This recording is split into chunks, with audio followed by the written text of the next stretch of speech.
Nikki/Dirk. That's my dad's name. Yes. Dirk. So I'm sticking with it. Yeah. As usual, these videos are brought to you by Netflix.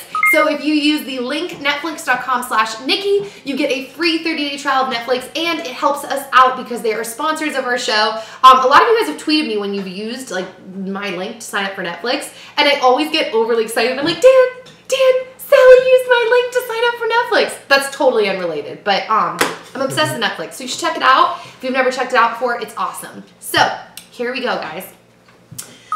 Hi, Nikki/Dad. So I have been friends with this guy for a while now, and a couple of months ago, he said that he loved me, and I denied it. Wait, he said he loved me, and I denied it, and we went back to, oh, so you told him, like, no. And we went back to being friends, but now I like him, and I want to tell him, but I don't want to ruin the friendship, and I'm not sure how he feels about me. What should I do? Thanks. Who wants to start? That's a good question for Nikki. I think that you should communicate how you feel, because I think that communication is a good thing. Especially, it's fine. My mom's she's concerned with the sound the fridge is making. Because I think if like, it's kind of like this gamble I feel like you take in dating, where it's like, you're not going to do anything that detrimental to people, but it's like, you're looking for someone to be with. So if you're going to end up with someone, you're going to be really honest once you're with them. So why not just be really honest now? And then it's like, if they're not right, it's like, okay, you're not the right person, move over. You didn't do anything horrible to them. It's just like, you were honest and they weren't the right fit. I think a lot of times when people like, I'm not saying this is what you're doing, but when people formulate games or strategies, it's like, you're only prolonging like the inevitable, like the truth is going to come out. So I think it would be worth it to tell him like, hey, I know this seems really weird. I'm not really sure what I'm going through, if like this is something I'm dealing with or if my feelings are changing, but I do have feelings for you, and I wanted to know what your thought on that is, because yeah, I have feelings for you, and that's that. And I think that opening that conversation is a good thing. And that's kind of the end of my thought. Yeah, communication can be scary.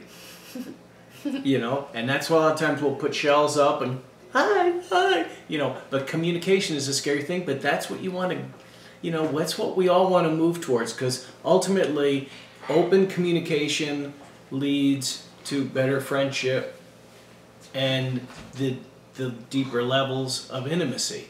And so yeah, if you can move towards open, honest communication and you know, open yourself up a bit and start, you know, trying to bridge that communication, that can be a great thing. And then you can start to find out, gee, is this someone I want to spend more time with or not? Yeah. So, yeah. It's funny because I'm realizing this as I'm saying, like, there's kind of a parallel between like what I'm going on in my life, not to make it all about me, but I was originally going to say to you right now, like, hey, you don't know the outcome. Like, you're going to talk so that you can find out. Like, you don't always know everything. That's kind of why you're dating. That's why you're communicating. It's okay. It'll be fine. But I was just thinking about in my life with like business and work right now, I feel this overwhelming panic to like, I have to know the answer. I have to know what's going on. But like, I think that's kind of part of it, is you don't really know for sure. Right. So you communicate, you play smart, you learn, you be around people whose advice you trust, yes. And then you just keep moving forward, I guess. Yeah, I don't know if I just spun that around to myself, but I was thinking about that. Yeah, you know, a great skill to learn is asking questions. And part of questions can be saying, I don't know.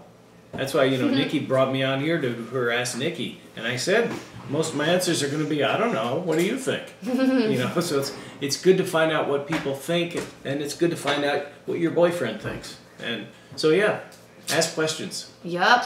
All right, so good luck with that. And now we're going to read the Twitter question. It says, what kind of YouTuber would you be for a day? I think you're asking if I could, like, be another YouTuber for a day. Like, a different YouTuber for a day. Actually, the first answer that came to my head, I mean, I've seen him a couple times recently, but is Philip DeFranco. Because I really admire what he's built business-wise, and I would like to be in his head and see, like, what his day-to-day schedule looks like and how he makes decisions and what he's planning. Because I feel like I'm trying to slowly build my own business, and I would just be interested to see how someone else is doing.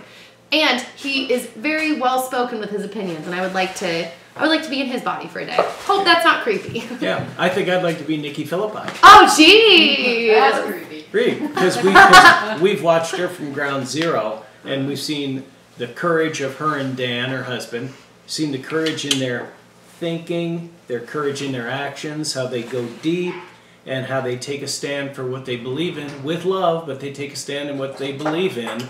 And because of that, they're touching a lot of people, right? And so, yeah, I'd be Nikki. That was very kind of you, Dad. Very true. Oh, gee. All right, guys. So that is the end of my dad being on Ask Nikki this week. You're never allowed on my channel ever again. Wow, good. And remember, if I said anything that offended you, blame me. All right, guys. So we will see you later. Bye. Bye.